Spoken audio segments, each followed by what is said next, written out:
Welcome in. Welcome back to the Gym Lounge Happy Hour. I'm Red. This is not Noah.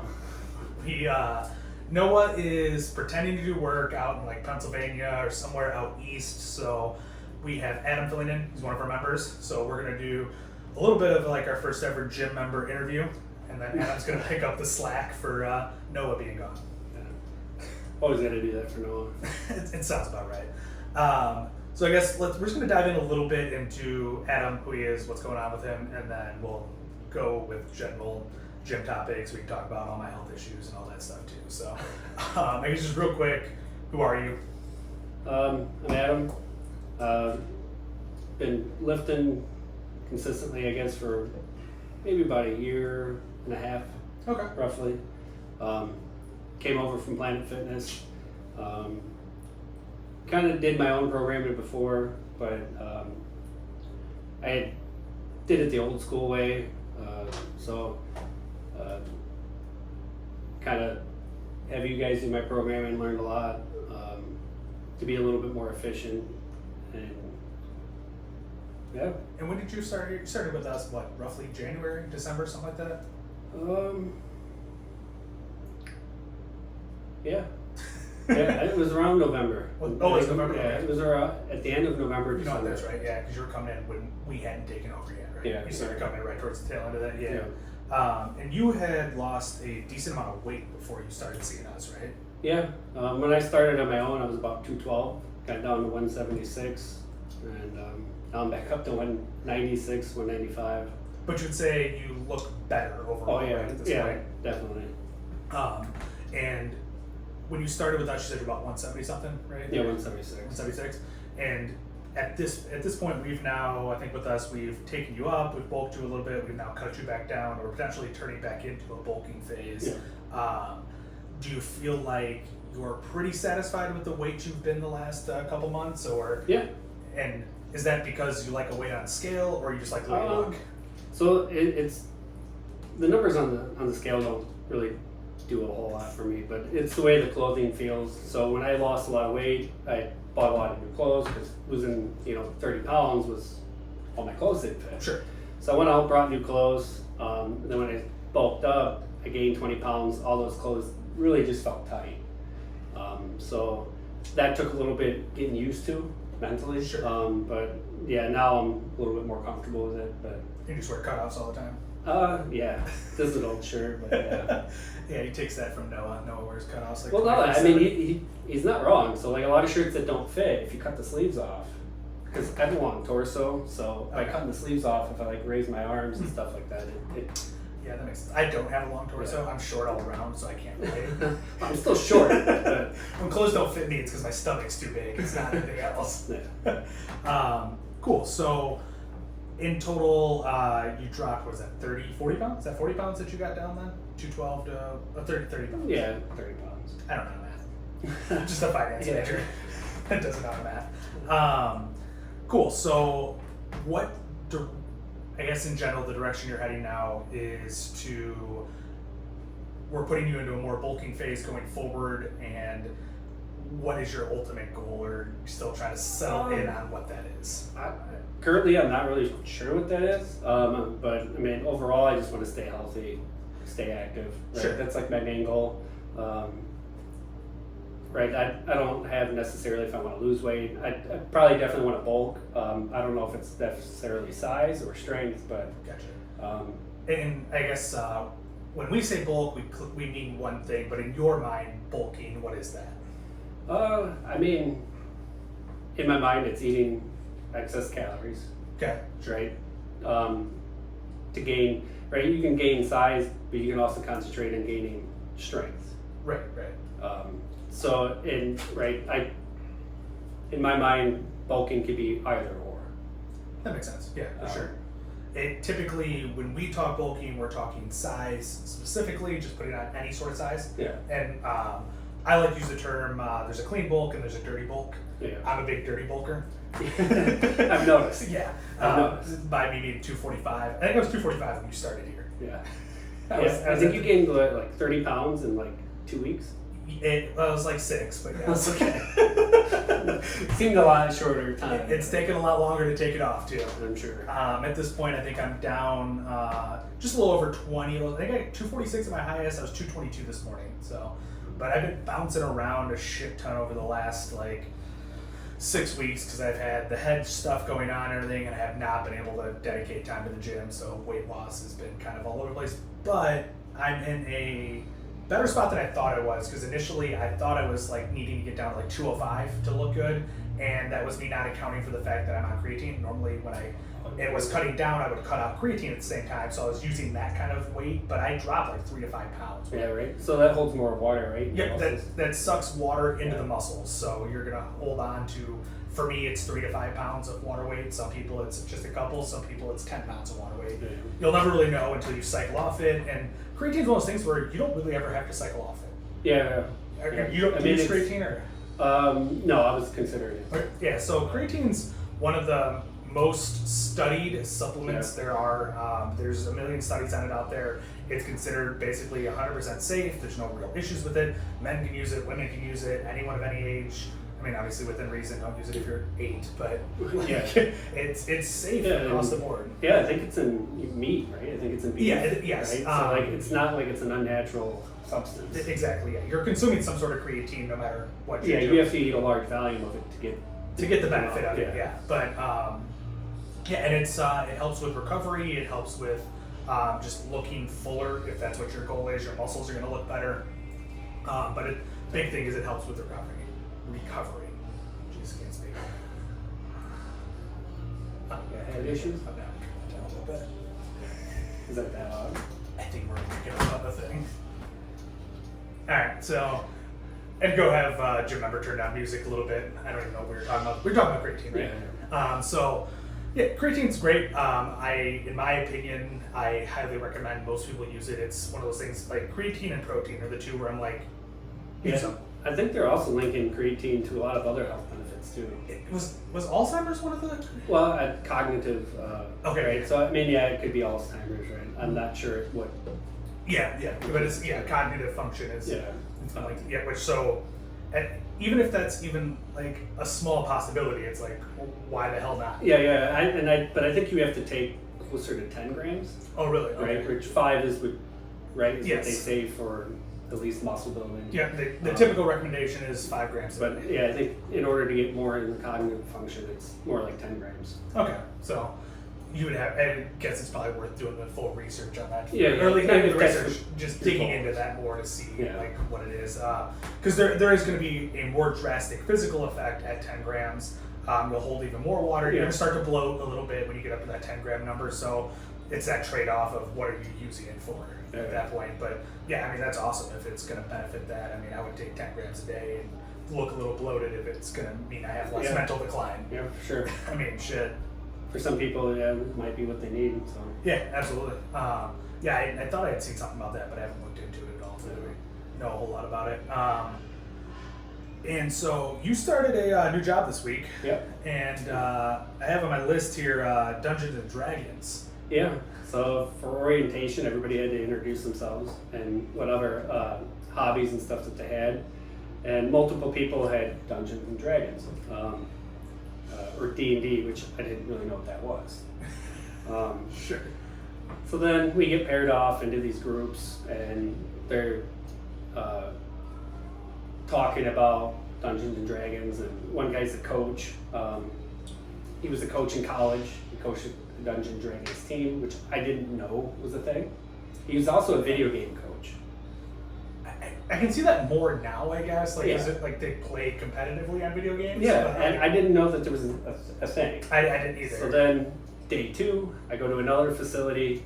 I'm in a new training class with other, people, and again, they're talking about Dungeons and Dragons, and I'm like, so you are with a lot of engineers, right? Yeah, it's all engineers. Just, I realized it was popular. I guess I had never been around that many people that.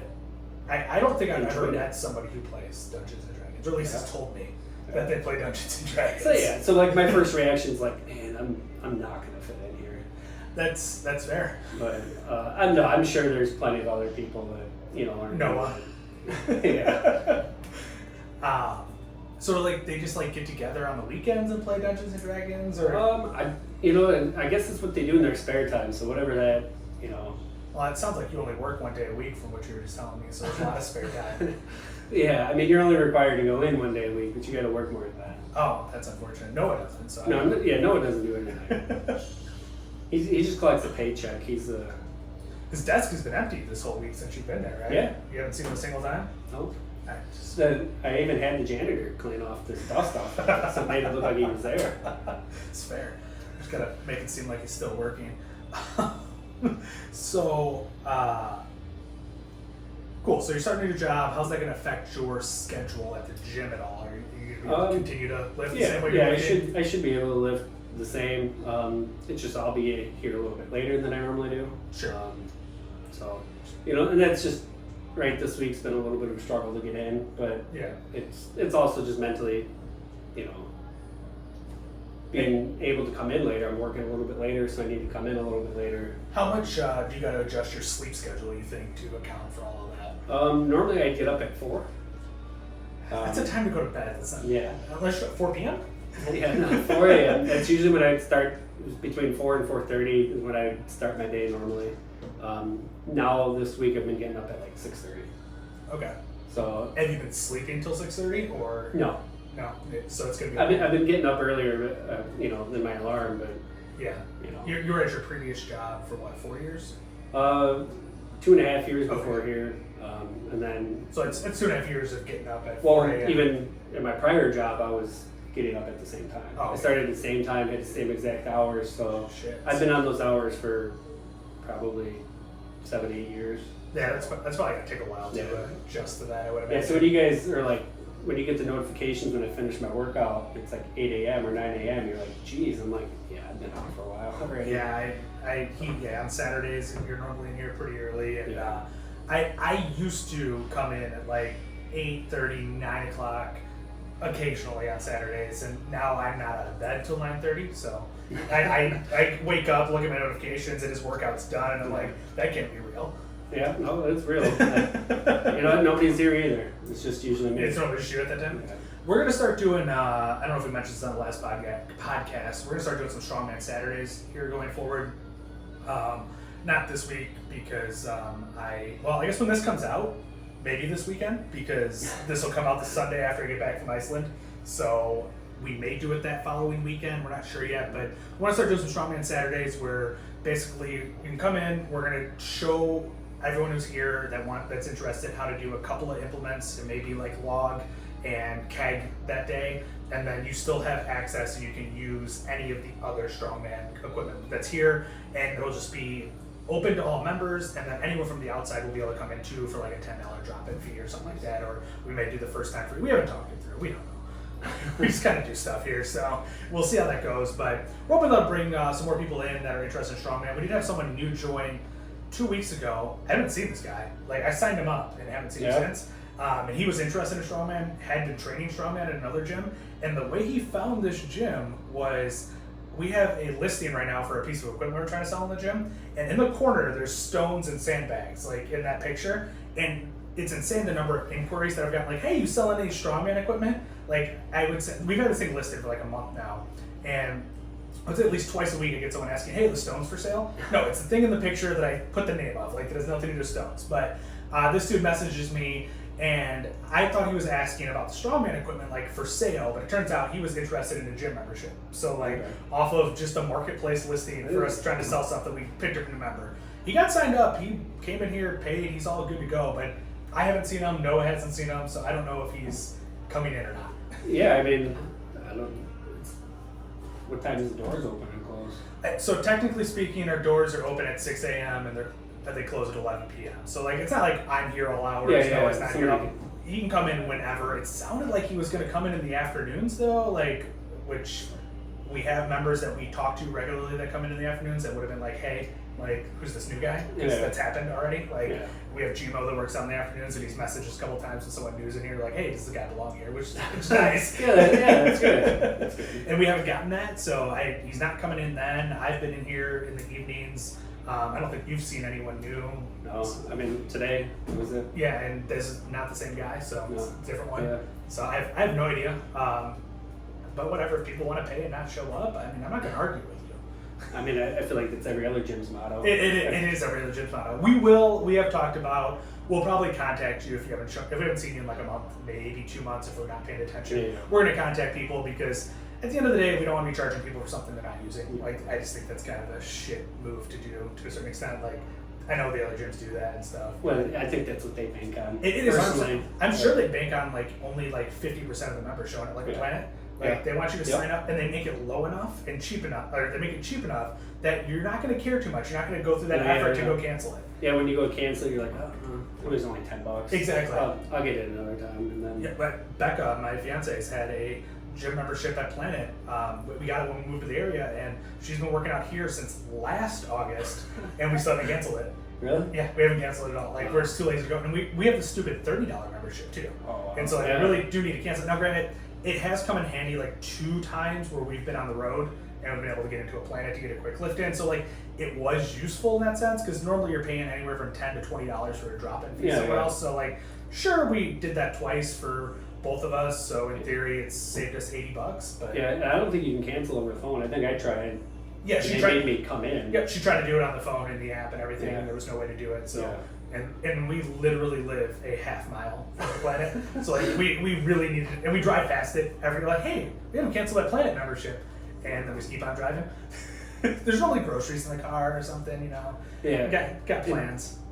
Ice cream. Ice cream, all of the ice cream. Speaking of ice cream too, you saw me eating one last week on the podcast, one of the Yasso bars in the freezer. Those are, if you remember here, those are free. Have a Yasso bar that's in there. They're in the freezer. The Powerade popsicles that are in there too, those are free. Joe and Sam gave those to us. They just donated them for people to have. And then the Yasso bar popsicles are from my mom, so feel free to have some of those. There's plenty in there. No one apparently knows they're there, and no one's eating them. Yeah, it's probably good. You probably should have told me that. Ice cream. I love ice cream. Well, and like the great thing about the Yasso bars too is they're the Greek yogurt things. So like they're relatively healthy and they still taste good. Yeah. They're not ice cream, but they still taste taste pretty good. So I guess we probably should just dive into a little bit of what's going on with my head issues since we haven't fully we left last week saying that I still had a neurologist appointment. I've now gone to the neurologist at this point, and the neurologist, as I thought, didn't really tell me a whole lot. So it was one of those things where like I had already had an EKG done, so heart kind of cleared. I had blood work done. I did a urinalysis, and then I did an MRI, all before going to the neurologist. So at that point, like, what can a neurologist test for? They did the MRI. Yeah. So like I was like, I don't know why I'm going here at this point, but I think it was because my doctor didn't know what else to do, and it seems like it's a head problem. So let's go send you to the head doctor. Yeah, your head hurts. So I got headache, I got dizziness and brain fog. Like neurologist makes sense at that point, but I'm like, there's no more tests to run. Like we've run all the tests at this point. So I go into the neurologist on Monday, and he's like, talk through a couple things, and he's like, yeah, I'm just gonna refer you to a cardiologist. I'm like, oh, okay, cool. He's like, first, he's like, real quick, we'll run your blood work, we'll check for Lyme's disease, because a lot of people get bit by ticks and don't know it. So he's like, we'll roll that out. He's like, we'll test your B12, and we'll do sedimentation or something like that. I don't even know what it was, but like, they tested those 3 things. Lyme's disease came back negative, B12 was good, and the sedimentation, or whatever it was, came back normal too. So the blood, and when I was leaving the appointment, he was like, all right, I'm gonna give you a referral to the cardiologist, and then I'll see you again in about a month, and we'll go from there if things are still going on. And like, he's like, because it seems like things are clearing up. And like, I sort of agree, I sort of don't. So this started 5 weeks ago. It was really bad. It lasted about a week and a half, 2 weeks, and then it went away for about a week, maybe a week and a half. And when it came back, if I were to say the first time was like a 10 out of 10, when it came back, it was like a 7 out of 10. So like, when it came back, it was better. Yeah. And then by the time I got into the neurologist, it all was clearing up at that point. So like it was better then too. Yeah. But like if it keeps reoccurring, obviously it's not getting better would be my thought process. How long have you been on creatine? Long time? Yeah. Long time. The last time I cycled off creatine would have been, I guess it hasn't been that long because I would have cycled off for my contest last October. So I would have got back on it probably November or December. Oh, So, okay. I mean, so it's not new. no, it's been there a while, and then I've been on and off creatine for the last like 4 years pretty Okay. consistently. I only cut off it when I'm cutting for a contest. Is your water intake high? No, it's I keep it just under a gallon a day is what I normally hit. Because like that was one of the first questions too. Is like, are you drinking enough water? So, Yeah, so that's why I brought up the creatine, because if it's pulling water in your muscles and not to your brain, it can create headaches and stuff like That's that. fair. So that's and I think if this was just headaches too, it would be different. Like there'd be a whole other like thought process around the whole thing. But it's the dizziness and the brain fog that like really throw me off with it. Like because headaches, I mean that's tension headaches. You get various types of headaches, dehydration headaches, caffeine headaches. There's headaches that make sense, but the brain fog and the dizziness, and that's the part that affects me the most. the way you mix your coffee. That can't have anything to do with it. What do you mean? My coffee's great. I think next episode you need to show them how you mix it. not your Dunkin', your Starbucks. Oh, that's fair. I thought you meant like what I put in my coffee. Yeah. No. There's a technique, and you just gotta do it right. maybe I'll put that clip in right here for you guys. It does work. It does. It does work. Adam's tried it. I'll throw in Adam's clip too. Yeah. Hopefully that didn't come out too good. It because you don't have an iPhone, it did not come through very well. It's one of those little tiny ones that you gotta like pull it up your face to see, but you can see what he was doing. So the neurologist it was basically like, hey, go see a cardiologist. We'll see if it's a heart issue. Which I'm like, I guess. I'm like, I did an EKG already. He's like, yeah, but they'll do a echocardiogram. Which I guess like an EKG is like checking like how your heart's beating, but an echocardiogram like looks at your heart. Okay. So like, sure, like let's look at the heart or whatever. But I mean, my heart rate is super crazy low. Like that was one of the things they pointed out on my EKG, but not in a bad way. Like just like I have a healthy heart to a certain extent. So, and I don't have any irregular heartbeats that they've ever detected, except for like when I was a teenager, like I did, but that's since gone away. So like, I'm assuming there's nothing going on with the heart at this point. Would be my guess, but whatever. So I'm gonna get into the cardiologist. Unfortunately, not till September 12th. Wow. And what's crazy about that is how quickly I got into the neurologist. Like the neurologist got me in 4 days after they gave me the referral to the neurologist. Wow. And then you think that would take a while? So like I thought that's what my initial thought was like I'd probably like neurologist is pretty special. Like cardiologist, there's a ton of them. Like it shouldn't be that hard to get into. But one, this is like the preferred cardiologist from the neurologist. Like he gave me a very specific cardiologist. And then I think on top of that, I started thinking, I'm like, people have more heart issues than they do brain issues. Yeah. So I'm like, you know what? When I really thought about it, I'm like, you know what? I guess it kind of makes sense. But yeah, so if I were to schedule the appointments properly, I would see the neurologist again before I even see the cardiologist. And I'm not going to do that because that just seems dumb. Like, like why not? Like, why would I go back to the neurologist? Like, well, yeah, I haven't seen the referral you gave me yet, but you told me to see you in a month. Like, it's like you didn't rule out anything else. And that's the worst part about this whole thing too. Is it's the way medicine works. They just keep ruling out things. It's not finding the problem. It's let's eliminate as many things as we can until we find what it is. Type of thing. And like, it's sort of frustrating, but I've been feeling great for the last 3 or 4 days. So, I mean, at least there's that positive. We'll see if it comes back. I leave for Iceland 2 days from now, and I do think there's a chance that the like pressure and altitude could be a problem with it too. So we'll see if the airplane's a problem. So just kind of may end up in Iceland and just feel like shit for the whole week I'm there. It'll be great. Well, aren't you taking? Did the nausea? What you were taking? I was taking meclizine for the nausea, and they technically said it's for the dizziness. It helps with nausea too, which I had some of that, and it did help. Every time I took it, like I would take it at the beginning of the day, the dizziness would go away, the nausea would go away, and I'd be good. So I'm gonna bring that with. I may take it before the plane ride because I normally don't get motion sick on a plane, just normally in cars. But I'm like, you know what? Maybe let's take it anyways because why not? It's not gonna hurt me to take it, and it does make me just a little bit drowsy. And our plane flight's at like 10:30 p.m. Yeah. And we get in at 9:30 a.m., so I would probably like to sleep through the Yeah, plane yeah. ride. So yeah, it wouldn't hurt. Yeah, so I'm probably going to take that and a couple melatonin and just, maybe a little caffeine too, just because why not? Just got to even things out. Yeah, I don't know. Doesn't seem like a good mixer, but. The one thing I have been doing is I've been seeing the chiropractor regularly, and I have been getting a few massages here and there, and I've had no issues, but I also stopped heavy lifting because I do think there's a chance it's from the strain in my neck and shoulders and things like that that's causing it, because those were incredibly sore when this was all going on. And then I lifted heavy 2 days in a row right before all this came back pretty hard. Like, it came back like 2 days after I lifted heavy for 2 days in a row. So I'm like, you know what? It could be the heavy lifting. It could be really anything. Yeah. But at this point, I figure just eliminate as many things as I can to try to, just not have the symptoms. Taking tips from the doctor. Oh, what are you talking about? Just gonna eliminate everything until you find the problem. Oh yeah, exactly. Yep. Just gonna do exactly what the doctor does. Or I can just do, what my PCP recommended of just don't lift heavy anymore. Never again. Just, he told me, because I have 2 potential hernias, that, just stop lifting heavy. Just do more reps. I'm like, okay, thanks for the advice, doc. Like, at the point where I'm at, like, even me doing reps, like, we'll call it sets of 15, that's still heavy enough for me to get a result out of sets of 15, I'm probably doing at least 225 in like a squat or something like that, which is still heavy enough to have a hernia issue. Yeah. So I'm like, that's not much of a recommendation, but sure, thanks. And like, my PCP's general thought with everything is that I'm getting older, so tissues are breaking down.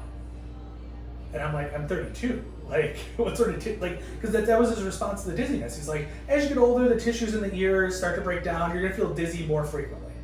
And I'm like, okay, but this was like an extreme dizziness. Yeah. Like, you fell off a cliff. You didn't just slowly decline. Exactly. Like, there wasn't just slow tissue breakdown. Like, yeah. and I'm like, I don't know many 30-year-olds that are dizzy frequently. Like this doesn't. What you're telling me doesn't make sense. And Noah suggested I probably should find a new PCP, and I probably should find a new PCP. Yeah, I mean, it doesn't hurt to at least try it. Yeah, and I tried to get a referral to the chiropractor so that my insurance might cover some of it, and the neurologist said hell no. So when they do those blood tests, are they checking for any like micronutrients that might affect that? I think they basically did. They checked, I think, all the electrolytes and things like that. I can't remember what was on. I think like iron and calcium are on there, like just all the electrolytes, and then various micronutrients are on there that they're checking to make sure are in normal levels. The only thing that's kind of weird about the whole thing is normally when you go in for blood work, you fast first. Like that's when you get blood work done. And because the general blood work they did on me this time through, I was at the urgent care, because they ran the blood work on me at the urgent care when this first popped up. And so I wasn't fasted for it. And so I'm wondering how skewed those numbers are due to not fasting. And no one's recommended running additional blood work since then. So I don't know if they're not affected by being fasted, or if they're maybe just those numbers aren't affected. Yeah, I really have no idea. I've had a shit ton of blood work done, I'd say, in the last month. So I did the blood work at the urgent care where they ran everything, and then 2 weeks, or maybe it was a week later, I went and got my testosterone ran, just the testosterone, which I thought he was going to do a full blood panel at that point, so I fasted for it and everything. He just ran the testosterone. And then just when I went to the neurologist, he had me do another blood draw for those 3 things too. So like, that's in the last like 4 weeks, I've had 3 different blood draws. And so, I'm just running short on blood. I'm sure the cardiologist is probably going to do a blood test, I would assume too. Like, I don't know. Yeah, I don't know. I don't, because who knows what they're looking for. And so I won't have really any more answers unless something goes bad again until September at this point. And even then, I don't, unless they find something terribly wrong with my heart, which I just find it hard to believe that the heart is going to be causing the issues in the head. Like, I could see poor blood flow or things like that, possibly, but it feels unlikely. Yeah, I mean, I don't know. It could all, I guess, make sense, but. Yeah, but no, so when I asked the neurologist for the referral to the chiropractor, I was like, hey, so in this last week, I've been going to the chiropractor and I've been getting massages pretty regularly, and it all seems to be helping, which I don't know if it is helping or if it's just me not lifting. I'm doing so many things that, like, I don't know what's actually helping, but I'm like, it seems like it's helping. He's like, well, I just really don't believe in manipulation of the neck like that. He's like, in the low back and stuff, that's fine, but the neck, no, so no, I recommend not going. Like, so I guess I'm not getting that referral that I wanted. And like the whole process was so weird too, because I talked to my PCP I talked to the nurse at the PCP when I was there, and when they were referring me to the neurologist, I'm like, hey, also I saw a chiropractor and it seems to be helping. Will my doctor refer me to a chiropractor? He's like, well, so the process is you got to go see the neurologist, and then if the neurologist thinks you should see a chiropractor, then your PCP can give you a referral to the chiropractor. I'm like, that is a really roundabout process, and now the neurologist shut it down, so there's no chiropractor. At least, well, I obviously see the chiropractor, but it's not going to be paid for by insurance. And to be fair, I'm not a huge fan of the chiropractor adjusting my neck either. No? I don't know, it just feels super sketchy. I mean, for sure, they could kill you. Yes, like, and do you see a chiropractor? Yeah. Regularly, or? Yeah, every 2 weeks. Really? How long have you been doing that? October, I think, will be 2 years. Oh shit! They've had you in 2 weeks. Did you start off with more? Yeah. So when I first started, I think I had 6 weeks of going 3 times a week for 6 weeks, and I mean, I did physical therapy too on top of it when I was there. I didn't just get adjustments. And this was because you had a back issue. Yeah, I hurt my lower back. So you know, a lot of back issues, stem from lack of strength and stuff like that. So that's why you do have physical therapy, is to build up your back muscles. Sure. And try to prevent that from happening. A lot of other issues though are like my hips are on the line, so that caused my spine to curve. Gotcha. Have they done follow-up X-rays for you since? No, and I was going to ask that. Is there even a point to it? Sure, you would think at some point they'd want to confirm that what they did worked, I guess. Well, yeah. So when I first went there, they before they even touched me, they did X-rays. Sure, right, yeah. And then we reviewed the X-rays. They said, this is what's wrong. I did my physical therapy. I did the adjustments, and at the end of that 6 weeks, it was 6 or 9 weeks. I then did X-rays again to compare the results. But I haven't had that since then. So. Yeah, you would think it's. I guess were you fixed at that point? Were all your issues addressed at the end of that 6 weeks? Yeah, for the most part. So so then I guess at that point there's probably no need to do X-rays again. And that's kind of what I was wondering, if I'm not, presenting any other issues or any issues at all. Maybe there's just no point. That does make sense, yeah. I mean, because I do go in, right? Like that whole thing of like once you go to the chiropractor, it's a scam. You always have to come in. That's just maintenance. It's to make sure that nothing goes back to where it was, right? So when I go in every 2 weeks, it's to make sure that my hips are aligned and stuff like that, and make sure that my spine is straight. It's not that I have to go back. If I don't, it's just going to slowly digress back to the way it was, and then I'm going to be back in the pain that I was. So that's why you have to keep going. It's just routine maintenance, really. And from a non-skeptical standpoint, makes a ton of sense. Yeah. The skeptics actually have a different take on that. I don't know if you've seen it. So they, people are skeptical of chiropractor, which I'm not a full-on I believe 100% in chiropractor, but they say it can fix allergies and fix digestion and stuff. I throw that out the window. But the other stuff, I kind of buy into a lot of it. But the skeptics believe that when they adjust your back, it impacts your nerves, and it takes about 2 weeks for the nerves to return to normal, and then your pain receptors reactivate, and you start feeling the same pain again. And that's why they put you on normally a 2-week schedule. Well, yeah, so I don't have to be on a 2-week schedule. I can be on a month. I can be on a week. I just picked the middle. Sure. And it's been working. Right. And if that's the case, I don't care. I don't you feel good. I feel good. Yeah. So. That's kind of, and it's a weird spot too, where when my neurologist was like, no, I don't believe in manipulating the neck that way. Well, as we talked a couple weeks ago, my spine is the reverse in the neck of what it should be. It's supposed to be a C, mine's almost the other way. It's supposed to be, I think it's 45 degrees and mine's at a negative 19. It is severely the wrong way. What would my neurologist say is the answer then? If it's not chiropractic, what are you doing to fix my neck? Are we doing surgery? It's kind of a... That's I think the good thing about chiropractic. It's so when I hurt my back, I went and got x-rays, and they looked for anything broken, which, all I did was bend over and pick something up off the ground. Sure. Right? And then I couldn't get up, I couldn't breathe. I had to crawl to the couch. I couldn't move. I was taking painkillers for a week, just trying to get around. Sure. So somebody recommended the chiropractor because the next step was, let's do an MRI or a CAT scan on your back. Sure. And it was dude, all I did was bend over. It can't be that bad. So the chiropractor, it's it's not abrasive. There's no surgery. It's all Right. external. So I mean, once you kind of like cut in and start doing back surgeries, everybody I've known, it doesn't ever fix anything. Right. It's just like knee surgeries. Like you're just on a continual schedule of surgery after surgery at that point. Yeah. Like, So I mean, I really, for what it is, I think it's worth a shot. sure. And It's definitely an alternative. And that's the thing to too, is start with. like my chiropractor we don't go to the same chiropractor. You don't go to Noah's? No, I go to a place here in Bowen. Okay, yeah. So the chiropractor that I'm going to identified, that there was issues in my upper neck, and he's like, yeah, that could easily be causing headaches and dizziness and this and that. The doctors have not done an X-ray of my spine, which is kind of weird. Yeah, you think. Like, if you can like look at the spine, like, hey, it's out of place. Like, that's got to be an issue. So it's kind of strange that that's not the route they take, and then on top of that, they try to push you away from the person that is going to do that and look at that. Yeah. Did they do that for you? The chiropractor? Yeah. He x-rays the spine, like, and I identified Okay. like all the stuff, like he showed me the x-rays, and like it's very evident, like all the issues that I have and everything, and like it's just strange that the doctors don't, if they're gonna say, hey, don't go to a chiropractor, you think they'd at least do their due diligence of like, let's do an x-ray of the spine and see what's going on there. Like, so many people have a million spine issues, like you're talking about your hip issues.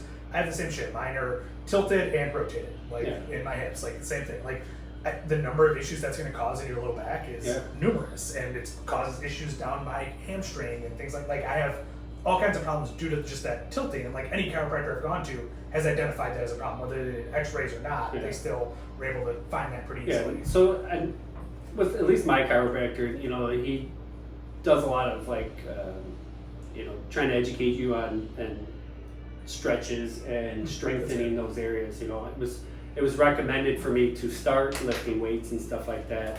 So I don't know how many chiropractors do that.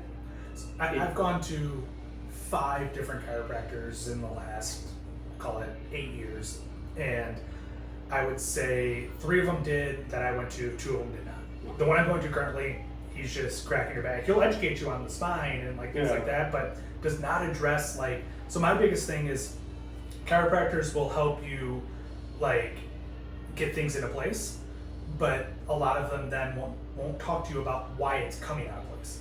And like, because a lot of times it's a muscle imbalance that is pulling you out of place, and so if you're not stretching like you're saying or building up muscles appropriately, it's going to continue to come out. And that's kind of where I feel like my chiropractor is right now, where like he's just adjusting me and not addressing the overall problem. To where like I've been, the 3 others that I went to that did address those issues, same thing, they gave me stretches, or they even did like physical therapy in-house to help you figure out the way to fix those. So like I think it depends on who you go to, but I do think it's better if they're going to look at the full picture rather than just the spine. Yeah, I agree. Yeah, so like I think overall we're both in favor of going to a chiropractor at least. Yeah, I thought I was skeptical of them, and then somebody was like, hey, you should check them out. And I'm like, I'll try it because I'm in pain. Right. So, and I don't ever see me stopping, at least in the foreseeable future. So. Yeah, and I'm kind of on a similar schedule you were. He wants me going 3 times a week for 4 to 6 weeks, and then it backs down to like twice a week, then once a week, and then just kind of keep backing it off over time. And he did give me a thing to take home that isn't just in office that's going to reshape my neck. Like it's a little block that goes over my neck to try to add the curvature back. And he said, that there should be improvements pretty quickly, but he said, to get it really back to where it needs to be should take roughly a year. Yeah. Which is, I think, the way he phrased it is like, hey, you've gotten these issues over the course of many years. Give me 1 year to get you back to where you need to be. And I think, right, with the chiropractor, at least mine has always said, they can never make it perfect, right? So they can only try to get it as perfect as possible. But I mean, this is all external manipulation, so. Yeah, and that's the weird part is, my last chiropractor also identified the curvature issue of my neck. So it's been like this for a while. Like I went to my last chiropractor and got x-rays in 2018, and my neck was already backwards at that point. So like the second person to identify it, they told me they could only get it so far, like you're saying, like they can't get it back perfect. I asked him, the guy I'm going to now, and I'm like, hey, is there a chance that like this just can only get so far? Like it's only gonna get so. He's like, no, with where it's at, we should be able to get you completely back to where you need to be. Which I thought was interesting because the last one said no, but the last one didn't give me any blocks to put in my neck to add the Okay, curvature. yeah. They were just cracking me. And then he said like, hey, throw a towel under there every once in a while when you're at home. And I'm like, okay, like a rolled up towel. Yeah. But like, I'm like, which like is kind of the same concept. But like there was very little instruction. Like this thing is like a block that is shaped to your shoulders. Okay. And there's a block like you can build up the height a specific way. And he gave me a very specific block with a set of instructions of how to use it, how long to use it and stuff. So I kind of believe him that he could get it back to normal. I don't know why you would say you would if you didn't think you actually could. At least mine has always said that, it all varies because some people can go back. It all Gotcha. depends. But he also explained that the older you get, the harder it is to get back into place because you allowed it to be out of place for so long. And that's basically what the last chiropractor told me. Is like, it's been this way for so long that we probably can't get it back to where it is, which sounded reasonable. Yeah. Like, it makes sense. Like, especially with what I saw with this chiropractor, which I talked about I think last week or the week before, there's bone spurs that are now growing off of some of my vertebrae and things like that have corrected sort of for the way that my spine is, and there's actually a bone spur growing off the top back of my head. See, I feel like that's where your problem is. Maybe. And so like obviously I've had it wrong for long enough that bone is now growing in certain places, and so to me that sounds reasonable to say that they can't get it back to normal. But I did ask the doctor too, or the chiropractor, I'm like, hey, if we do get this back to normal, are the bone spurs permanent? Are they going to go away? Since some people, they actually do disappear too, like the bone spurs that have grown, which is interesting. Yeah, that's strange. Yeah, like just body just eats them up apparently. Which is apparently what happened with, I don't know if you saw the episode where I talked about having a fracture in my neck. Okay, That piece apparently just disappeared in my body too. My body just apparently absorbed the part that fractured off. Like a piece, like if the vertebrae is like this long, this big of a piece like fractured off and is gone. And I asked I'm like, so is that just absorbed by the body and stuff? He said, well, it's not right here, so it probably got absorbed by the body. It's floating around. Yeah, that's why I'm like, is there going to be a problem at some point? It's in your head floating around and just causing issues. That is, I just got into the wrong spot. Yeah, you need to x-ray your head. Absolutely. All right, any shit you want to talk about Noah before we get out of here? I could talk shit about Noah. How too much time we got? All right, we'll get out of here. Next week, it'll probably be me and Noah again, unless he's still slacking. I will probably give you an Iceland update. I will be gone for a week, so we'll see how it goes. But until next time, thanks, Adam, for coming in. No problem. Talk to you guys later.